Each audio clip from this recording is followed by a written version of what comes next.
Tonight on Nova, the Titanic. In 1912, the unthinkable happens when this unsinkable liner sinks. In the aftermath, Titanic's sister ship Britannic is built stronger, safer. But just 4 years later, Britannic goes down twice as fast. What went wrong? Today, an ambitious undersea explorer uses state-of-the-art technology to search the watery grave of Titanic's lost sister.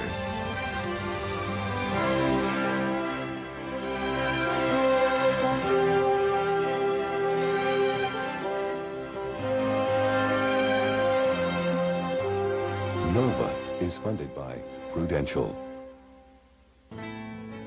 Prudential. Insurance, healthcare, real estate, and financial services. For more than a century, bringing strength and stability to America's families. And by Merck. Merck, pharmaceutical research. Dedicated to preventing disease and improving health. Merck, committed to bringing out the best in medicine. The Corporation for Public Broadcasting and viewers like you.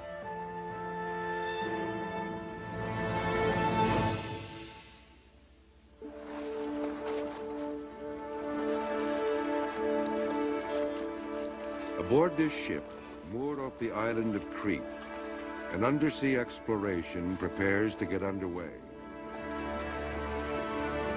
Oceanographer Bob Ballard, renowned for his discovery of Titanic in 1985, is setting out to explore an intriguing wreck. Titanic's forgotten sister, Britannic. The expedition will need an impressive array of deep-sea technology. And Ballard does not travel lightly. Besides the crew of the support ship Carolyn Chuest, he has in tow 3 historians, 2 remotely operated vehicles, or ROVs, equipped with cameras, a small U.S. Navy nuclear submarine, the NR-1. The object of his search has a remarkable heritage. Sister to Titanic, a ship whose fate still captures our imagination.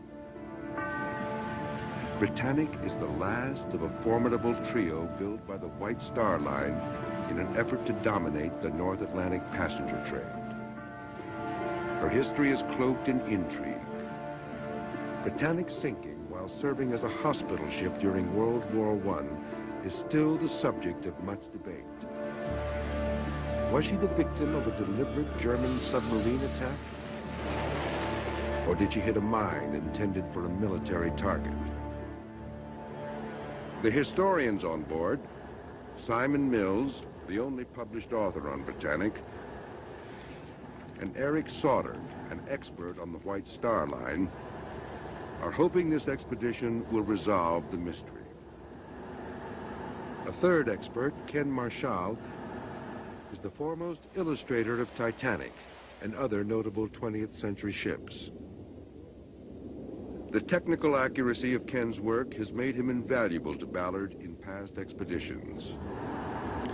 Yeah, this is a painting that I did about 5 years ago of the Britannic as we think it may have looked to see a twin sister ship of the Titanic, virtually identical in most respects, her dimensions and so forth, to sense the size of that ship on the ocean floor, and particularly in a shallow enough depth where I can actually see the ship with filtered sunlight coming through the ocean.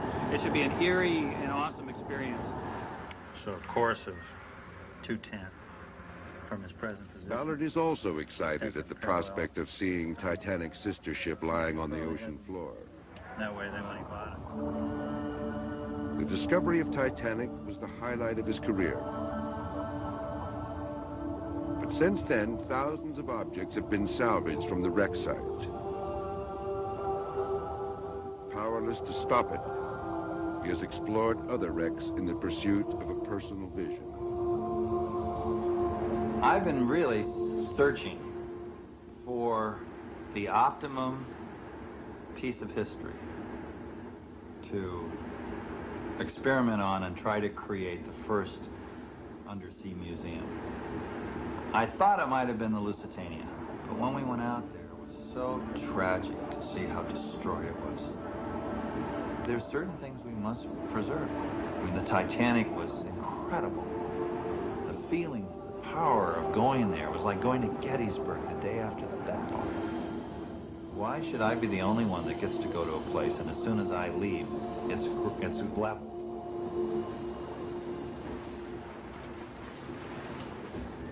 That's what's really brought me here to the Britannic. It has not been pillaged. In very few years, the technology will make it possible for people in the luxury of their homes on the information highway to visit this site live. I would love to protect this ship, set it aside, and let people visit it. And I'm gonna do it. I'm gonna give it my best shot. Ballard is gambling that after 80 years underwater, Britannic will be in good enough condition to display as the first undersea museum. Before he can determine that, he and David Olivier, the commander of the NR-1, must first locate the wreck. And then your divers in the water. Put our divers in the water to put the cameras and the strobes on, and then we'll get ready to do our first reconnaissance submergence.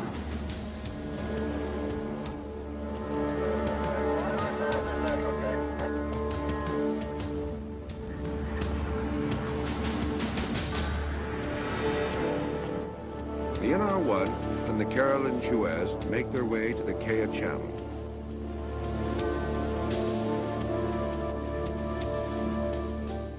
Britannic lies 400 feet below the surface of the Aegean, off the island of Kea. Below decks on the support ship, the historians pore over the models of the ill-fated sister ships. White Star struck out so badly with the big three. But the work at hand cannot obscure the fact that for explorer and historian alike, the object of their search is not just another shipwreck. Britannic and her sisters possess a mystique. They are powerful symbols that speak to us from another time. The largest and most luxurious of their day, they were among the first of a new breed of superliner that would revolutionize transatlantic travel. While their upper decks catered to the wealthy, the real money was made down below in steerage. Immigrants, millions of immigrants. By 1905 was the first million-passenger year for the North Atlantic liners, wanted to get from the old world to the new. And the only way they could go was by sea, and that accounts for two things. First, the enormous number of ocean liners that were built for the North Atlantic, and second, their incredible size.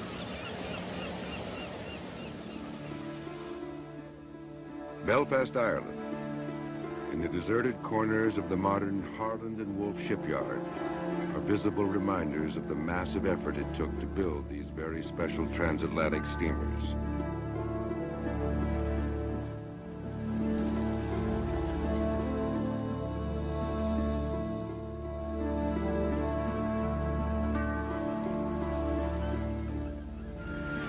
The pride of the White Star Line, Olympic, first of the class. Legendary Titanic. And lastly, Britannic, the forgotten sister. The magnificent interiors of these ships have either been lost to the ocean depths or dismantled. This room is all that remains. We're in the White Swan Hotel in the interior of the lounge of the Olympic. It's all that we have left from her. There are bits and pieces of her all over England, but perhaps nothing quite as lovely as the lounge. And it's a splendid reminder of those fabulous days of 1911, 1912, before the war, before all these wonderful ships were swept away. The Gilded Era. Despite the attention lavished on decor, It was also an era of technological innovation. Perhaps Harland and Wolff's greatest accomplishment was the simultaneous construction of Olympic and Titanic in just 4 years. At the time of their launching, their unprecedented size and luxury made headlines. But as we recall their story today, it was the failure of their innovative safety systems that captures our interest. The Olympic-class ships were designed with 15 transverse bulkheads extending above the waterline, creating 16 compartments separated by massive watertight doors. In the event of flooding, the captain could instantly close those doors from the bridge by means of an electric switch. An innovative backup system allowed the doors to be closed both manually and by a float mechanism. Damage could be sustained to any 2 adjoining compartments, or the first 4 starting at the bow, without endangering the ship.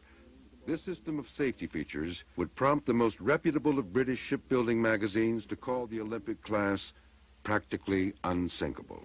That word unsinkable came actually from the great Bible of the British shipping industry called the Shipbuilder and Marine Engine Builder. This was the great journal of shipping that every new ship appeared in, and lengthy articles were written about the ship and all the safety systems. And in this article, they talked about the watertight compartments, which every ship had, and it said if these doors were closed, it would render the ship practically unsinkable. Fair enough. Well, somebody grabbed unsinkable, not the White Star Line, out of that report and circulated it on both sides of the Atlantic as though Titanic were unsinkable. It was an unfortunate label. As Britannic's keel was laid in Belfast, the greatest maritime disaster of this century would claim Titanic, and in the same moment alter Britannic's fate. Titanic collided with an iceberg on her maiden voyage and sank in less than 3 hours, taking some 1,500 souls with her, and making the limitation of her much-touted safety features tragically clear. The iceberg came through here, started scraping along, scraping off rivet heads, buckling the plates, tearing the seams apart. Not a big gash like a can opener, but just a scraping that buckled the plates in. Went from here for about 240 feet or so aft, 2 feet into the coal bunker of boiler room number 5.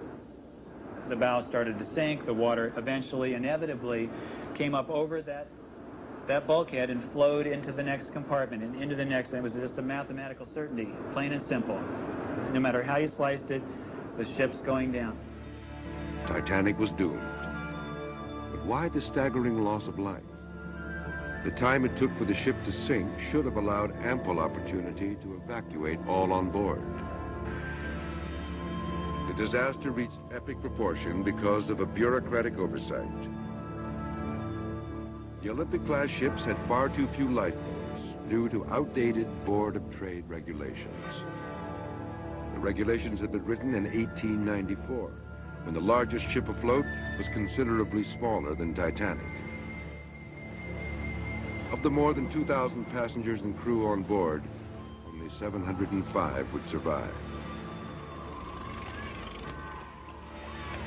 The disaster stunned the world. White Star immediately recalled Olympic from service and halted construction on Britannic. Harland and Wolff set about correcting every flaw that might have contributed to Titanic's demise. In the case of the Britannic, that was fairly easy to do because the ship had not advanced very far in terms of its construction. In the case of the Olympic, the reconstruction was so extensive that it took the ship out of service for 6 months. The safety features of these two ships were completely overhauled.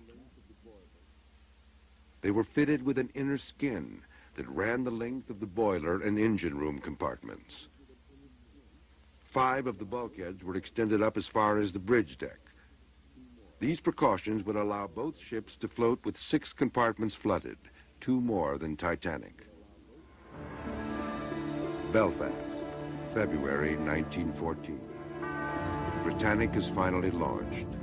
The new passenger liner was hailed by the shipping line and the builders to be as perfect a specimen of man's creative power as is possible to conceive. As the Britannic slid down the ways, a cataclysm was just around the corner. A war that would engulf not only Europe, but the world.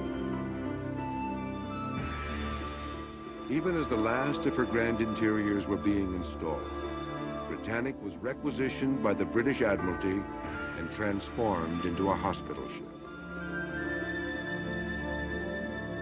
She completed 5 successful missions to the Mediterranean theater of war before sinking mysteriously on her 6th outbound voyage. Today, she lies at the bottom of a sea she was never intended to sail, a casualty of war. Her mysteries as yet unsolved.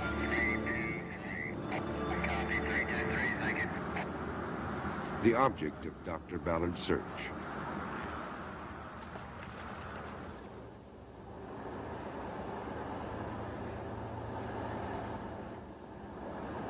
Tomorrow, Ballard will make his first dive on the Britannic. Well, we're at the end of the first day, and we're transiting north from Crete, from the subbase we just left. And sometime tomorrow morning we'll arrive on scene. The ship was traveling northeast. It struck something, whether there was a torpedo or a mine. The captain immediately began to try to save his ship and beach it, so he began a quick turn to starboard and heading back to Kea, but before he got to the beach, he sank right there. This is where the British say they were sunk, and this is where Cousteau 20 years ago said he actually found the ship, so obviously we believe his position more. In 1975, Jacques Cousteau made the first search for the Britannic. His discovery of the wreck was complicated by misleading coordinates reported by the British Admiralty in 1916, which were off by 8 miles. Yet another mystery surrounding this enigmatic ship.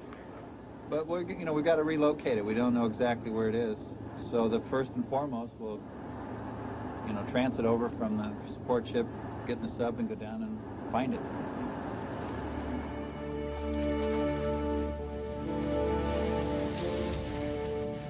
The support ship and the nuclear submarine have arrived in the Kea Channel and are now stationed over Cousteau's coordinates.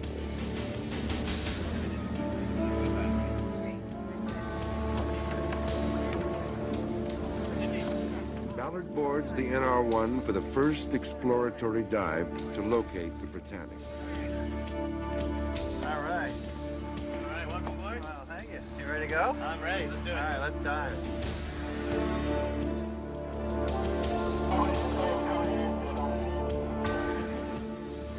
The NR-1 is a one-of-a-kind submarine. A U.S. Navy ship designed to conduct scientific research and covert missions. Like all other U.S. submarines, the NR-1 has many secrets. What the Navy will acknowledge is a diving depth of 3,000 feet and a submerged speed of 3.5 knots. Prepare to submerge.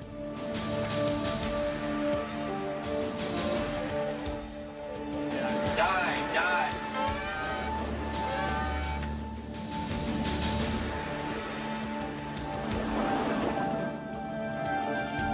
The NR-1 is only 12.5 feet in diameter and 145 feet long, half the length of a Navy attack submarine.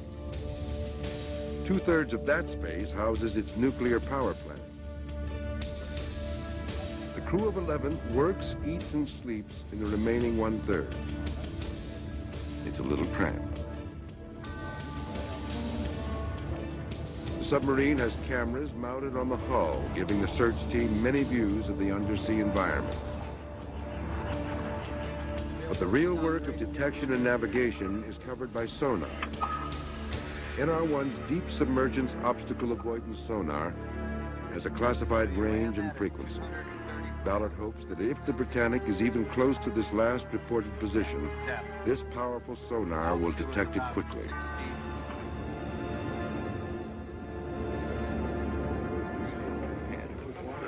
Sonar was essential to the 1975 expedition. After weeks of searching, Jacques Cousteau turned to Dr. Harold Edgerton of MIT and his new device, the side-scan sonar, for help. Edgerton discovered that by transmitting the sound pulse toward the ocean floor at an oblique angle rather than straight down as conventional sonar does, the signal would reveal much more detail about the ocean floor and anything that might lay on it. With the British Admiralty's coordinates so far off Britannic's true position, Cousteau may never have located the wreck without Edgerton's device. Side-scan sonar allowed Cousteau to locate Britannic and revolutionized underwater exploration.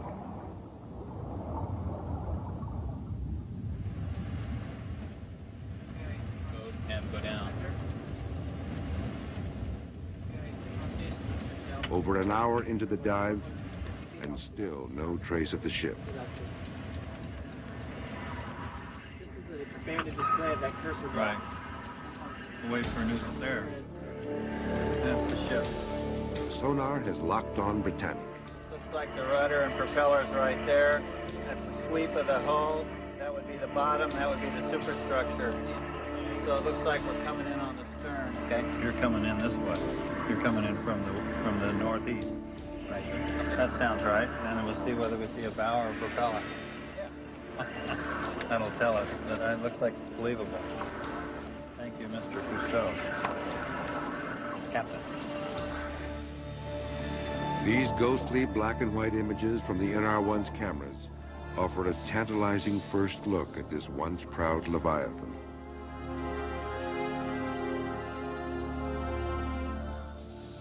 The second-class smoking room where gentlemen would retire after dinner.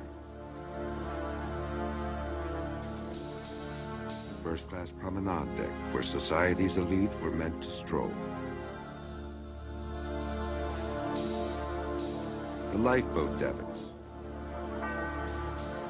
still in position to lower the boats.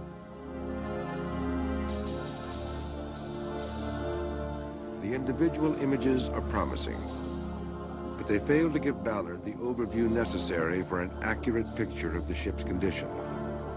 For that, he will rely on the modern version of Dr. Edgerton's side-scan sonar.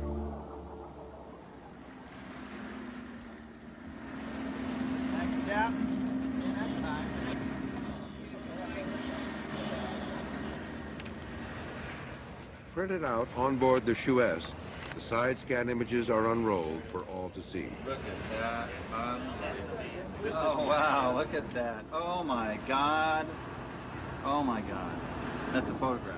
Look at the bridge. Look at the docking collar. Docking bridge right there. Look at that. Look at this. It even shows cables lying on the hull, the shadow of the cables, and every strake in the hull plating, which visually, for the submarine, you can hardly even make out. The sonar's sophisticated imaging system reveals an amazing sight.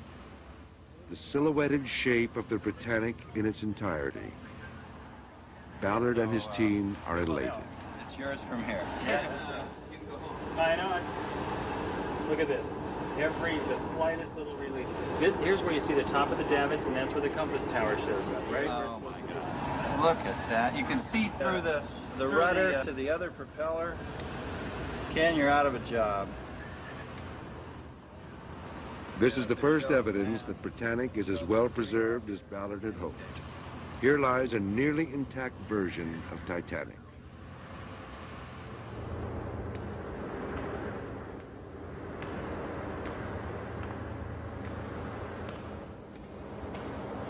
Let's talk about what we're going to do next. So I would like to just get the NR1 in position and go and image it for a while, you know. Put the NR1 down and approach it, and then try to move down into the boat deck area, on that boat deck. No, these davits are here, though. These davits are a here. problem. You don't want to get... You want to sort of... I'd like to be above the vehicle down and hold it. Tomorrow, Ballard will return to the wreck with the remotely operated camera platforms for the first in-depth photographic survey of Britannic. Lower, but I don't... The colored images of this once majestic ship should reveal a moment frozen in time. The moment of Britannic's sinking. It was 1960. Fighting had spread from the trenches of Belgium and France to the Mediterranean. The struggle to control the Straits of the Dardanelles, a narrow passage linking the Aegean with the Black Sea, would claim tens of thousands of lives. As the tide of wounded swelled, the British Admiralty was faced with the task of transporting them back to England. The ships that had been requisitioned for use, mainly Union Castle ships, were not providing adequate space to remove the sick and wounded. The whole system, actually, in the Eastern Mediterranean was on the verge of breaking down. You have these 6,000 or 8,000 ton ships and literally thousands of casualties occurring during the course of a given week. So within a very short time, the largest ships available, Aquitania, Mauritania, and Britannic, are placed into hospital ship service. On Britannic's return trips to England filled with wounded, every minute was devoted to patients. But on her outbound journeys, the medical staff had little to do, leaving time to enjoy the amenities of a first-class cruise. The sixth outbound journey started no differently. As they entered the Kea Channel, the mood was relaxed. But a dangerous and unpredictable threat lurked beneath the sea. The submarine. U-boats could strike without warning. They could fire torpedoes or lay underwater mine barrages. In either case, Britannic was defenseless. November 21st, 1916. At 8 a.m., the medical staff had just sat down to breakfast when, without warning, there was a shudder that went through the ship. That's the way Sheila Mitchell described it. And she said that everybody froze. Britannic had been hit. Had she been returning to England with her full quota of 3,000 patients, the loss of life would have rivaled Titanic's.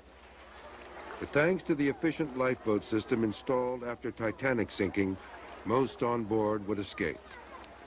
Sheila Mitchell, a nurse on the Britannic, was interviewed by Jacques Cousteau. Everybody's heart was in their mouths.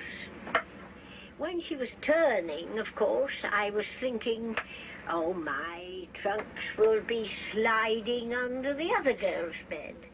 And all the oranges and lemons I bought in Naples will be on the floor.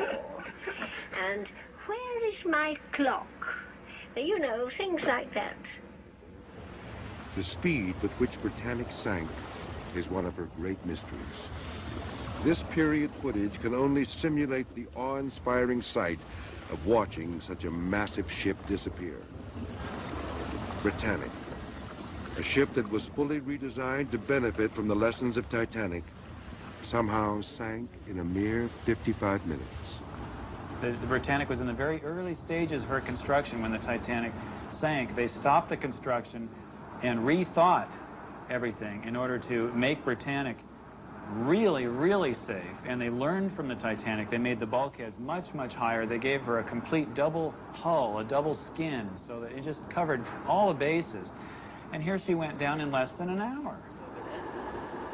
For Simon Mills and Eric Sauter, the bigger mystery surrounds the cause of the initial explosion. A mine or a torpedo? At the time of the sinking, everybody thought it was a torpedo. It had to be. You know, they were at war. The Germans, the filthy Hun, they wanted to sort of sink this ship. As a powerful competitor after the war, they had to sink it, and torpedo was the only way to do it. As time went by, it wasn't quite so clear-cut. Even the English officer carrying out the inquiry decided that there was no definite evidence one way or the other to say mine or torpedo. I propose to drink to the Britannic, to the splendid ship that you have been on board. 60 years after her sinking, Jacques Cousteau gathered together Britannic's remaining survivors in an attempt to uncover what happened that morning. What is your opinion? Was the ship torpedoed or did they see the mine? Oh, torpedo, without a doubt. Without a doubt, torpedo. Thank you. Now you, Miss. Without a doubt, torpedo. At least one torpedo. My experience is she got torpedoed. I'm torpedoed. It was a mine without a shadow of doubt.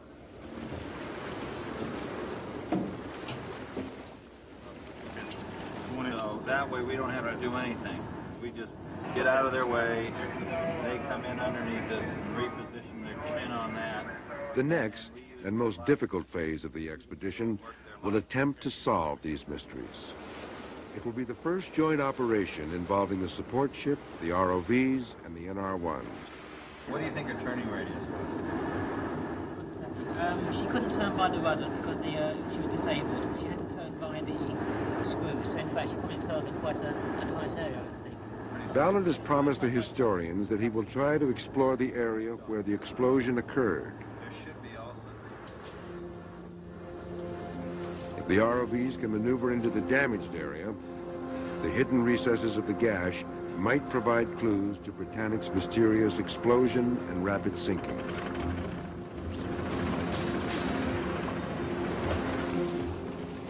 As the ROVs are lowered over the side, the tension mounts. The NR-1 is in position, her powerful lights illuminating the wreck. Ballard and his team are in the command station on board the Carolyn Chouette.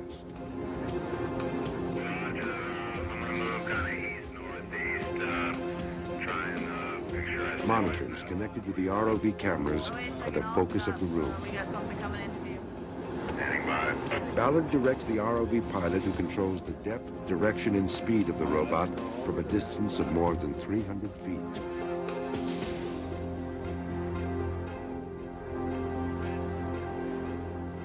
All eyes are on the monitors, waiting for the first clear image of this once majestic ship. There it is. We're at the hull tower. There you go.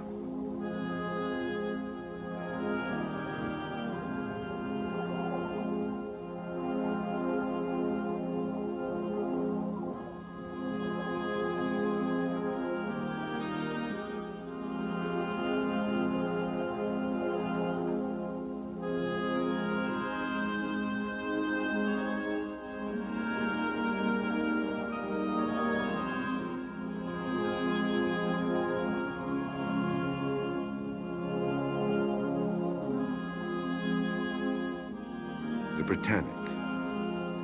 Bigger, safer, more luxurious than her sisters, but destined never to carry a paying passenger. Think of the millions and millions of hours labor is put into these ships in Belfast, at Harland and Wolff. Years and years of effort on the part of so many people. Iceberg is one thing, that's an act of God, but to have mankind blow up such a wonderful work, that's a waste.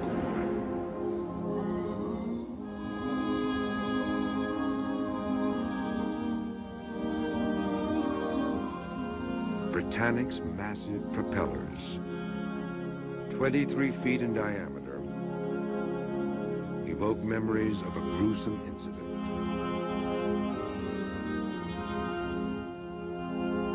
Following the explosion, the ship lay motionless. The captain, isolated on the bridge, was unaware that the crew had already begun to load lifeboats. In a last-ditch effort to save the ship, he gave the order to start up the propellers and head for nearby Kea Island. They wanted to beach the boat where there was sand, the other side of the island. And so the minute we touched the water, she went on, and the propellers were coming up, and at the turning, and at the back it was a whirlpool. The lifeboat in front of me and the one behind were drawn in by the propellers, cut into ribbons. If anybody escaped from those boats, it was because they jumped out and perhaps could swim away. One near casualty of the propeller incident was Nurse Violet Jessup. Her story is remarkable, as one of the few known to survive passage on all three White Star sisters.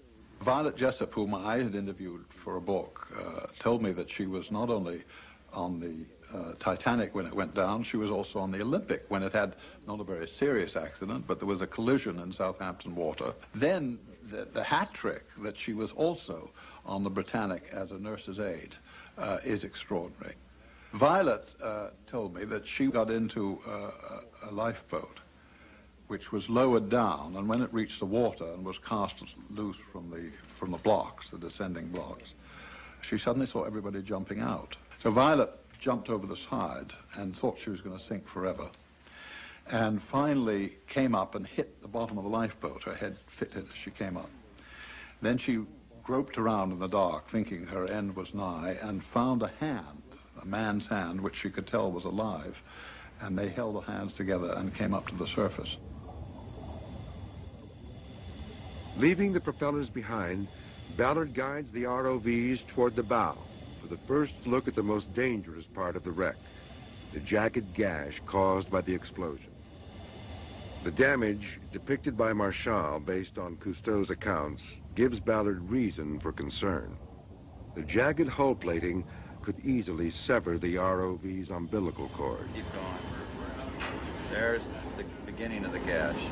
So now go left and drive the gash line down to the left. Marchal and Mills have switched to the second ROV monitor for the long-anticipated look at the damaged hull. The images from this ROV, NASA's Voyager, are in stereo, and with the 3D glasses, the two experts can see much more detail. Huge, unbelievable. I think that if it's buckled in and then buckled out, that must have been the impact as it hit the deck. Pivot left. Drop. The bow is buckled off to the starboard side, and we're just seeing that stub toe effect of it, just the bow buckled in and twisted, and the rest of the ship just bent apart, buckled and collapsed into the sand. So we're seeing this 30, 40-foot wide gap down at the keel level. It looked as if it was at the bilge. It looked about 30 or 40 feet wide. Higher up, yeah. And it can't be the damage actually caused by the minor torpedo, because the ship would have sunk in 5 or 10 minutes with a hole that huge. Yeah. The massive damage caused as Britannic's bow impacted with the ocean floor obscures all traces of the initial hole caused by the explosion. There is no evidence here that can shed more light on the issue of mine versus torpedo, but the gash may hold the answer to a different question. Did Britannic's watertight doors fail to close?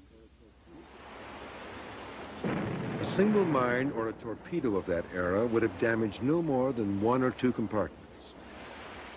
The watertight doors should have contained the flooding, allowing the ship to float indefinitely. Yet she sank in less than an hour. What went wrong? The evidence is buried deep inside the gash. And right. Okay, go over there in the clean area. Go to clean water. Go back. Kick back. Now. Ballard has pulled the ROV back from the wreck after a close call. The watertight doors the team wants to see are deep inside the wreckage. More. And down. But Ballard does not want to risk losing an ROV on a second attempt. Just let it. This side has a large shifted area of hull. It comes down right here, and then it like comes up on a different plane, and there's this large section that sticks out maybe like that. This is very festooned with The historians, denied an in-depth investigation, must piece together the disaster with the existing ROV footage and eyewitness accounts. Here was a Britannic. Effectively, she was a commissioned ship in the Admiralty in a war zone, and she was travelling with the doors open. It should never have happened. The only thing we can assume is that around about 8 o'clock in the morning, when the damage occurred, the explosion, the watertight doors must have been open so that the firemen could change their watch. Now, the firemen normally bunked in the forward ends of the ship and maybe some aft. And to get to their boiler rooms, they would walk down a fireman's tunnel into these specific compartments, all 6 along here. Now, come 8 o'clock in the morning, when the watch changes, the doors would have been open so that they could get through with a minimum of fuss, which is fine, no problem. But unfortunately, the Britannic happened to hit whatever she hit at the exact wrong moment. But even if the doors were open when the flooding began, they should have closed automatically. maybe when the explosion occurred, the bulkhead that the watertight door was in shifted slightly, so the jam went out of alignment so the door couldn't be forced closed. Ballard's ROVs reveal another possible clue to Britannic's rapid sinking. Many of the lower portholes were wide open. A number of portholes along this particular deck here should not have been open, but they were. Now, strictly speaking, they should not have been, but it was a case of they were arriving at Madras later that morning. They were airing the ward for the patients who would be going in there. As the ship settled by the bow and listed to starboard, it brought the portholes underwater, which let water into the undamaged compartments. If these theories are correct, then all of the carefully designed safety features installed after Titanic were undone by human error. Operating in a war zone, Britannic was an accident waiting to happen. The final and most dramatic mystery remains. Was Britannic's sinking accidental or deliberate? As a hospital ship, Britannic was protected by the Geneva Convention. Would a German U-boat commander deliberately torpedo a Red Cross ship? Cousteau's team suggested that Britannic might have been carrying an illegal cargo of armaments and munitions. If true, this would account for the British Admiralty's desire to obscure the exact location of the wreck. Why was the wreck so badly misplaced? I mean, 8 miles is quite considerable when you consider there are very easily identifiable landmarks in sight. Basically, the theories that are coming up are the Admiralty deliberately misplaced the ship so that there could be no exploration. Had divers gone down, they may have found the Britannic was indeed carrying weapons, which he should not have been. But in the many hours surveying the wreck, Ballard found no trace of armaments. With no evidence of a motive, does the torpedo theory still make sense? I say torpedoed. Torpedo. Torpedoed. Torpedoed. Torpedoed.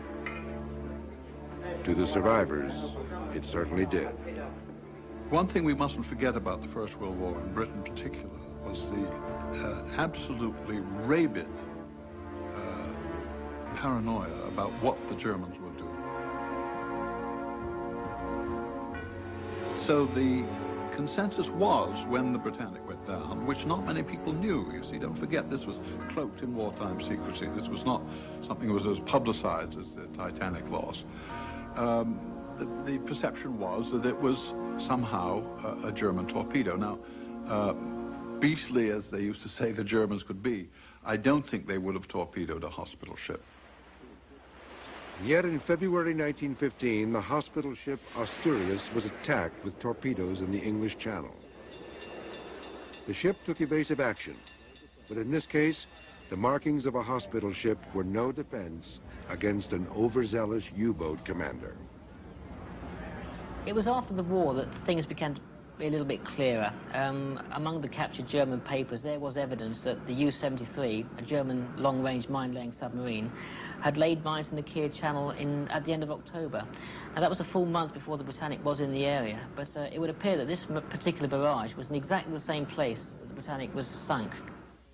The German submarine logbook provides the strongest piece of evidence to counter the torpedo theory.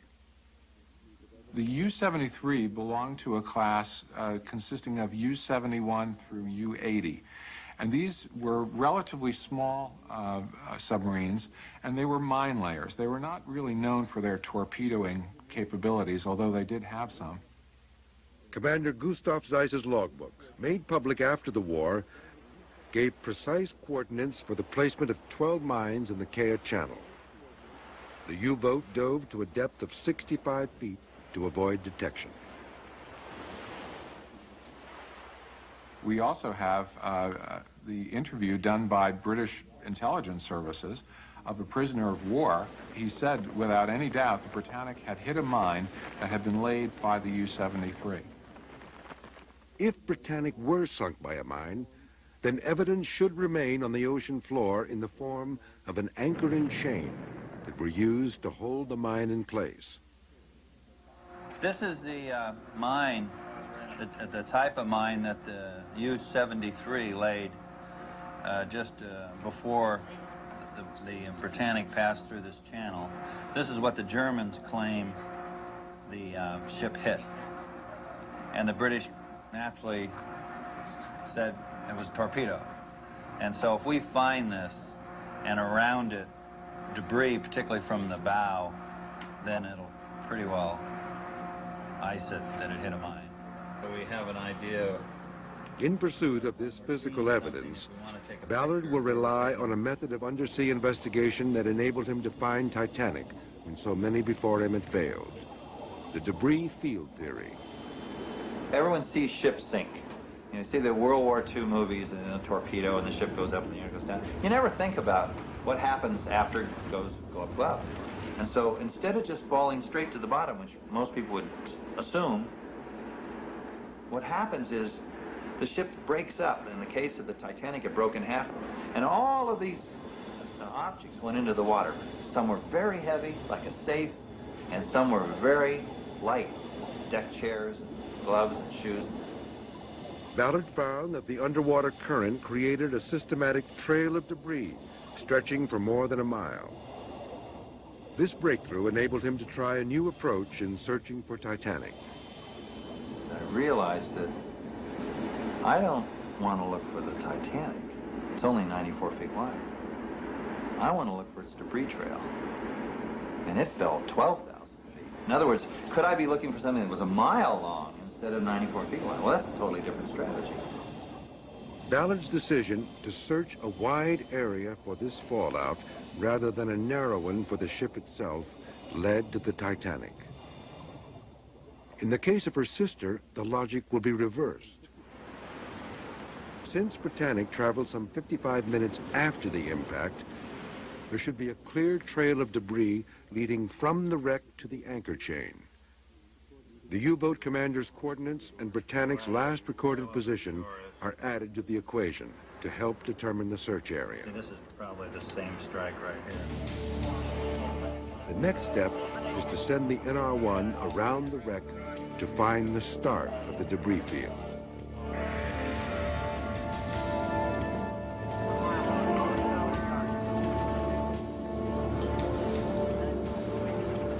The ROVs are ready to photograph anything the NR-1 might find.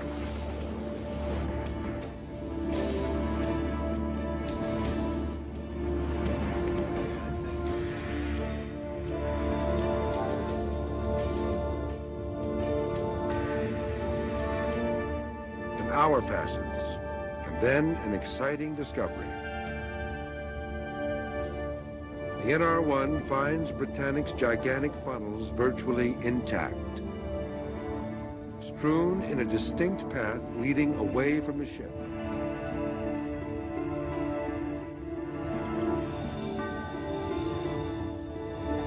Funnels are a rare find at a wreck site. The ship's smokestacks, their enormous size, belie their fragility.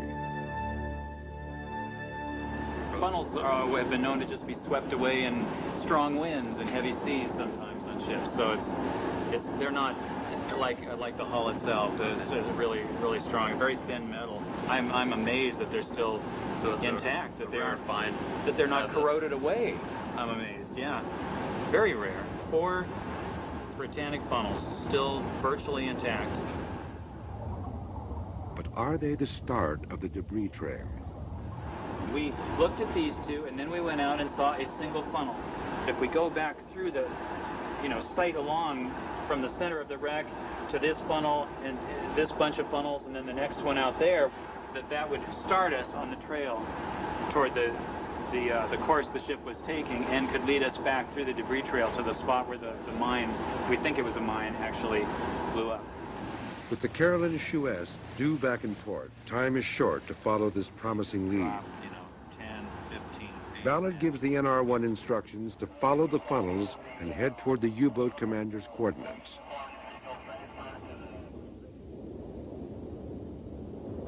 The submarine sets off on what Ballard and his team hope will be the Britannic's debris field. You can see the little squares going this way. The NR-1's cameras are trained on the ocean floor, searching for telltale pieces of hull plating. The hours pass.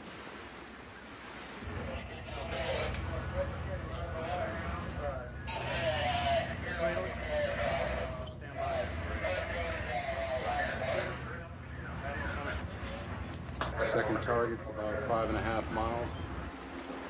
The NR-1 returns with disappointing news. The search has revealed no trace of an anchor chain. In the command station of the Shuest, the historians review the hours of videotape brought back by the submarine, hoping to find some clue that might have been overlooked. Now, there's another one of those cylindrical But see, things. look at this. I mean, you've got a perfectly square, or Maybe a it's a- perfectly rectangular. Maybe it's a flame? It's just like the thing we saw before. All these things, nothing has to do with mines, and nothing has to do really with... Well, that's the interesting thing. We've not found one trace yet of anything to do with the submarine which we know was there. No. We know she laid the mines. We know she laid 2 barrages of 6 mines, and yet all the scans we've done so far indicate nothing at all. To my mind, it's a simple matter of taking a compass and drawing 1 mile radiuses or radii out from the wreck site, and we may be just looking too close to the wreck. I mean, it's got to be at least 2 miles away to the south or to the southwest where these mines were.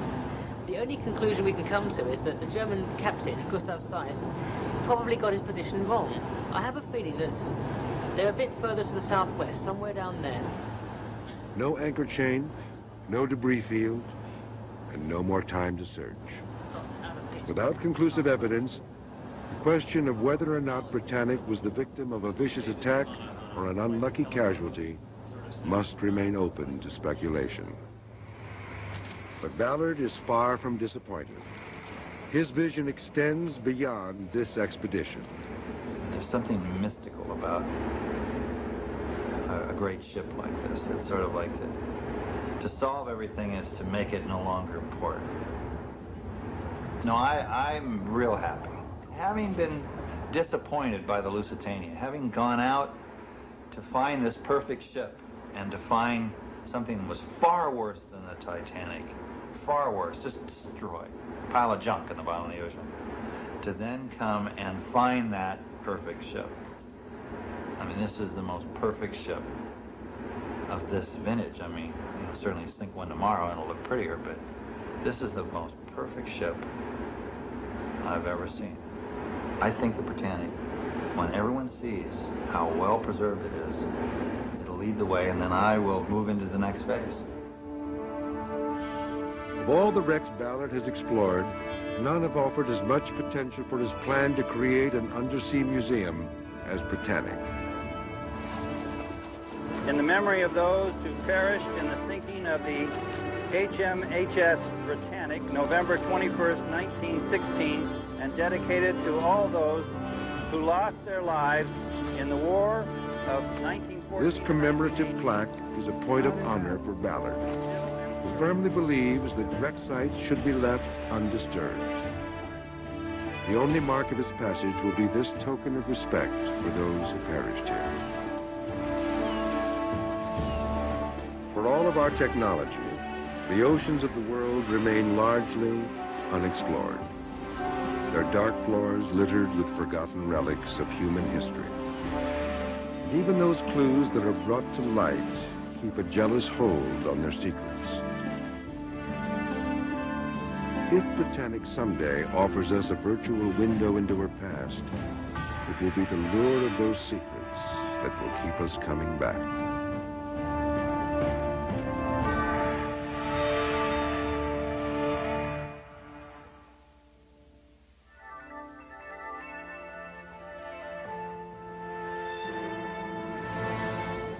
Is there an unsinkable ship? From Titanic to today's luxury liners, Nova investigates blueprints for safety at sea. Dive into Nova's website at pbs.org.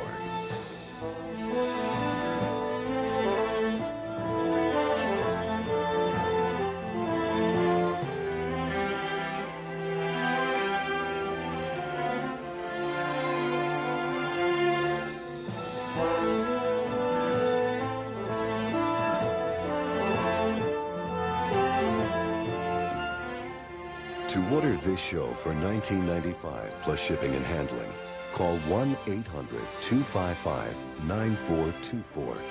And to learn more about how science can solve the mysteries of our world, ask about our many other NOVA videos.